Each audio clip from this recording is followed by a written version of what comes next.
Hi everyone, welcome to this week's video. The topic of today's video is how to live a soul-led life.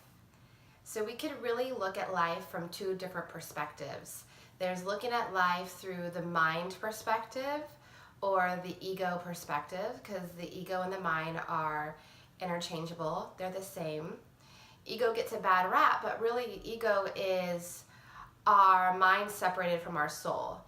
Our mind serves our soul or is meant to serve our soul.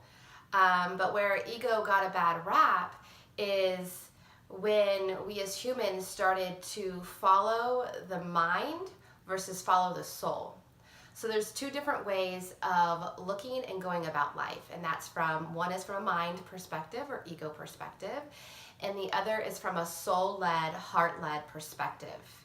And the way that we are meant to live as humans is to live through a soul-led perspective. We are souls living in a body, having this human experience. And we want to be led by our soul. Our soul is in the body so that our soul can have the experience.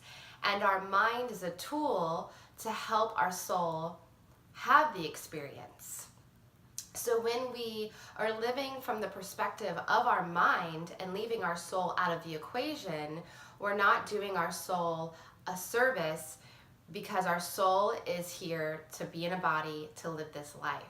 So there's the way that we can lead a soul-led life is to drop back into the heart and to start using the mind as a tool that it's supposed to be used for, which is the mind is supposed to serve the soul, not the other way around. So the mind is supposed to serve the soul, the mind is supposed to serve the heart, not the other way around.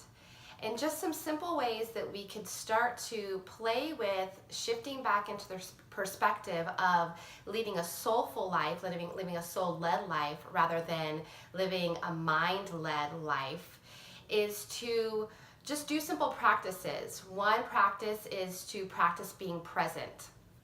So an example is you might be at work and you might have 1,000 different ideas and thoughts going through your head.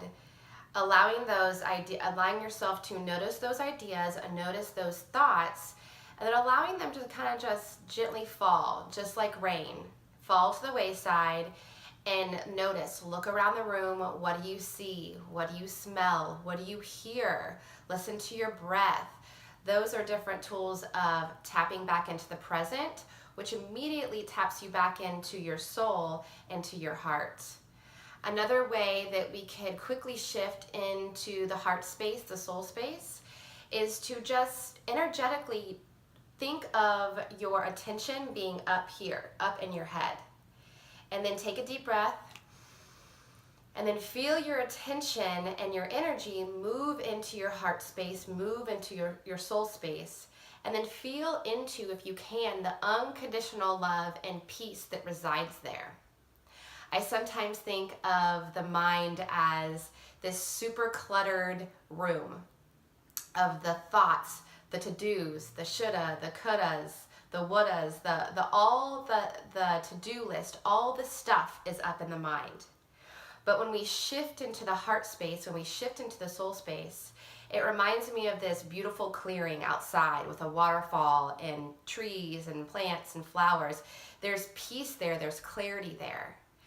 And when we shift from our head to our heart, we're not discounting thought, ideas, wisdom. We're actually allowing ourselves to tap into a deeper sense of wisdom. Our souls are connected to all that is. Our souls are connected to divine source, to God, to the universe. In that space, there's nothing void of. Everything is there. All thought is there. All ideas are there. All knowledge and wisdom is there.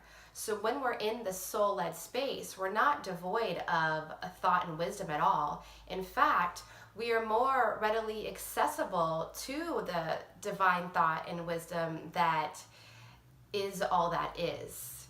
So in that space, you're able to tap into the divine guidance and be able to be surrendered to divine flow and divine wisdom.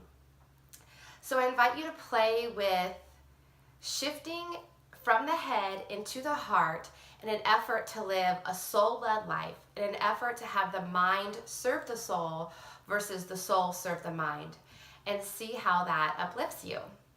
If you want to know more, you can visit my website, ChristinaBronstein.com. I do a lot of blogging over there. Or if you want a session, I'm always available for intuitive guidance and intuitive mentoring and healing and all that beautiful stuff.